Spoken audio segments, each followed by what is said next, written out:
Hey friends, Justin here with the People Mover Podcast, and today in episode 9 of 2025, we are going to talk about Disney dining reservations. So, let's kick off the episode right now. Welcome to the People Mover Podcast, the length of the iconic ride and your ultimate guide to Disney World and Disney cruises.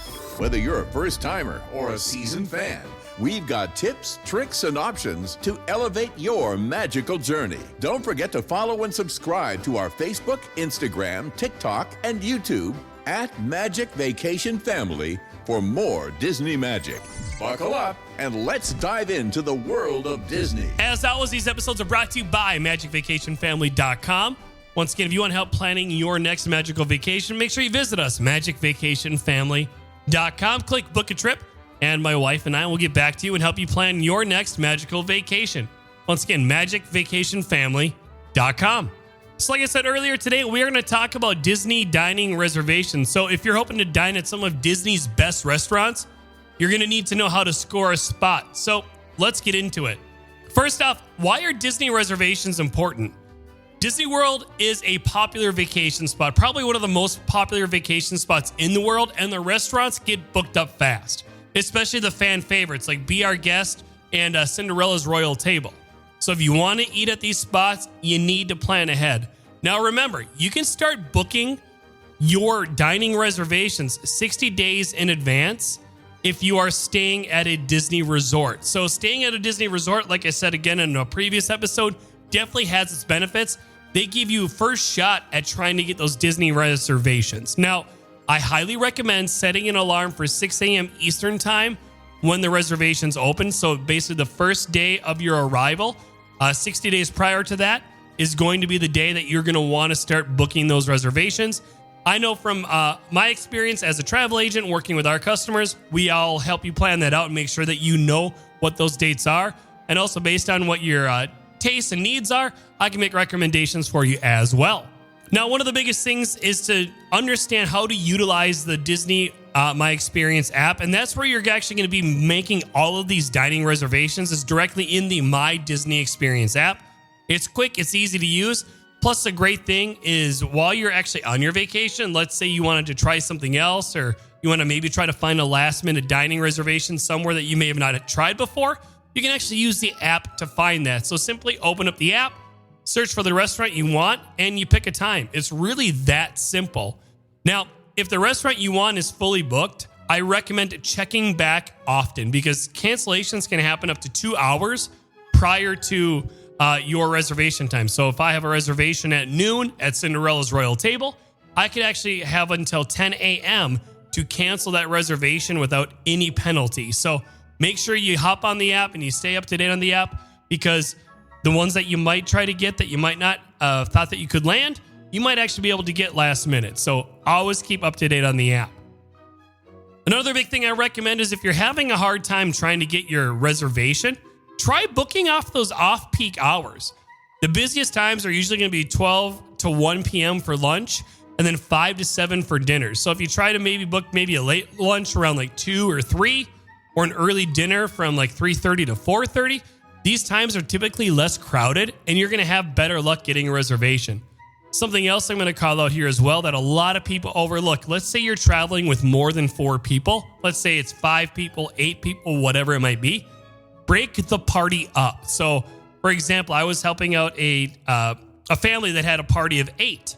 So instead of doing a reservation for 8, which is really going to be hard to get, we broke it up in 2 reservations of 4, and we were able to get more reservations available to us because we weren't restricting ourselves to just 8 people. So keep that in mind when you are also trying to book those reservations. Another thing that gets overlooked all the time is the resort that you're staying at actually has a lot of amazing dining options. So for example, if you're staying at Disney's Polynesian Village Resort, Ohana is a fantastic option if you want to dine, whether you want to do breakfast or you want to do dinner. Highly recommend either one of them. We love it all the time. Stitch is out at breakfast, and then at nighttime, it's kind of luau style, right? So a luau, and plus, depending at the time that you're eating and dining at Ohana, you can actually see the fireworks from Cinderella's castle. Also, another tip, resort hotels are a hidden gem. They usually offer great food and unique experiences. And a lot of the times they have more availability because most people are trying to just get to a park and dine there. So don't rule out the different Disney resorts because they have a lot of great options that do get overlooked and usually have quite a bit of availability. So like I said again, what if you can't get the reservation that you want? Don't worry, there's still options available. Now, I have had a lot of luck doing walk-up requests and actually walk-up availability. Like I said earlier, there could be a time or there could be people that canceled their reservation last minute or a couple hours prior and people weren't checking back on the app. Go to the restaurant themselves. Say, hey, what is the wait time? Is it possible to get on a standby line? Is there any walk-up availability? A lot of the times they can try to figure something out. Now, I'm not saying it's going to work every time, but I have had a lot of great success being able to walk up and find a table. Now, like I said, a family of 4 is going to be easier than a family of 8 or, a couple of 2. But guess what? You're going to be able to hopefully get something that's going to meet your expectations or exceed them. And the other thing that I recommend is be open to other dining spots, right? You might be on these different blogs. You might go to the different Facebook groups and you only see, maybe some of these certain restaurants, right? Like I know that I've brought up Ohana. I know I've brought up Cinderella's Royal Table, but Jungle Cruise Canteen, that's a great one that you don't hear people talking about a lot. That's one of those ones that we had kind of ruled out in the past that we had never really tried. We walked past it 1,000 times going through the park, never stopped there. Now, my wife and I and the kids, we couldn't find any dining reservations available. And it was like peak season. Everything else was packed, but Jungle Canteen, we were able to actually do a walk up and get on the wait list. And I will tell you, I really regret the fact that that was the first time I had tried that restaurant.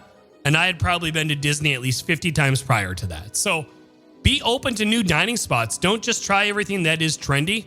Try something new because it might be one of those restaurants that becomes one of your favorites, just like ours was. I know this episode's kind of short, but there you have it. Your go-to tips for Disney dining reservations, from booking early to exploring new spots. Also, like I said, making sure you're staying up to date on your app as well, right? Keep checking back. If there's a real certain place that you want to eat at and you want to dine at with your family or your friends, keep checking back. Also, feel free to walk up, try to see if there's any walk-up availability. But also, if there's anything else that you need help with your Disney dining or your upcoming vacation, you want to plan a vacation, let us know. That's why we are here at Magic Vacation Family. We're here to help you make your trip stress-free and full of magic. But until next time, let's keep the magic alive, and I will see you at episode number 10.